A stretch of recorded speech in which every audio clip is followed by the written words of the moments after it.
I'm okay, I'm fine. Kincana, Kincana, teng neng neng neng neng. Ku menahan rasa sakit, rasa sakit. Few moments later.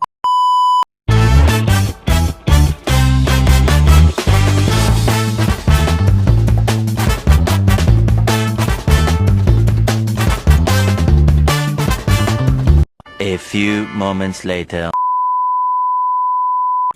Baik, saya di sini akan menjelaskan apa itu potensi belajar. Pasti teman-teman bingung kan, apa itu potensi belajar?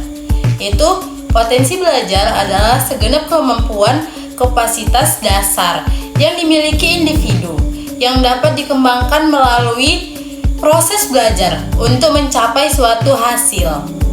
Pendidikan merupakan pilar fondasi dalam membangun sumber daya manusia yang unggul. Baik, saya di sini akan menjelaskan unsur-unsur pembentukan potensi belajar. Mari kita bahas masing-masing secara detail. Yaitu ada 8 cabang.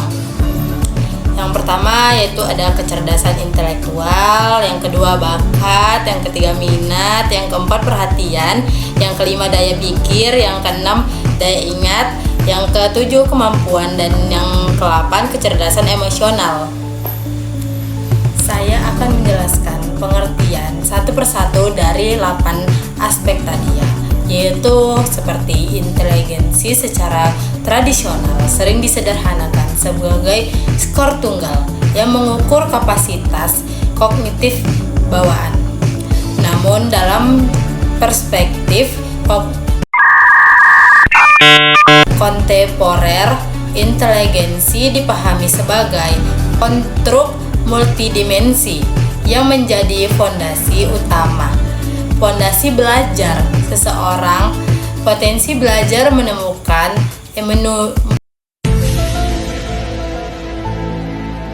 merujuk pada kapasitas individu untuk menerima, memproses, mengintegrasikan, dan menerapkan pengetahuan serta keterampilan baru. Dan yang kedua, dalam konstelasi potensi belajar, bakat kerap diposisikan sebagai anugerah alamiah yang membedakan kapasitas individu dalam domain tertentu. Namun secara akademis, bakat lebih tepat dipahami sebagai konstelasi kemampuan alamiah yang unggul dalam bidang spektif yang menjadi fondasi potensi untuk penguasaan keterampilan secara cepat dan mendalam. Yang ketiga, dan merupakan kondisi psikologis yang ditandai oleh keterikatan afektif, perhatian selektif, dan kecenderungan persistensi terhadap suatu objek atau aktivitas tertentu. Dalam perspektif pendidikan, minat bukan sekedar kesenangan sesaat, melainkan kekuatan penggerak yang memobilisasi seluruh sumber daya kognitif dan emosional individu untuk terlibat secara mendalam dalam proses belajar. Yang keempat, ada perhatian.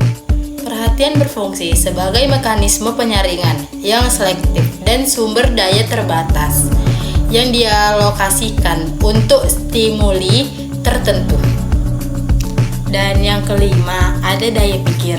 Daya pikir atau kapasitas kognitif merupakan fondasi paling fundamental dari seluruh potensi belajar manusia yang mencakup serangkaian proses mental seperti persepsi, memori, penalaran, pemecahan masalah, dan pembuatan keputusan. Dan yang keenam yaitu ada daya ingat. Daya ingat atau memori berfungsi sebagai gudang penyimpanan dan sistem pengembalian kembali ke informasi yang menjadi inti dari akumulasi pengetahuan. Dan yang ketujuh yaitu ada kemampuan. Kemampuan konteks pembelajaran mempresentasikan dimensi konatif yang menjadi kekuatan penggerak dari potensi pembelajaran menuju aktualisasi nyata. Dan yang terakhir yaitu yang kedelapan ada kecerdasan emosional.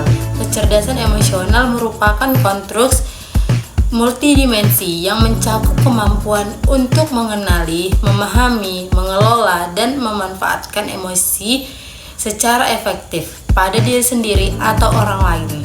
A few moments later. Hai guys, sekian dari aku. Thank you for watching. Bye bye. Makasih sudah menonton.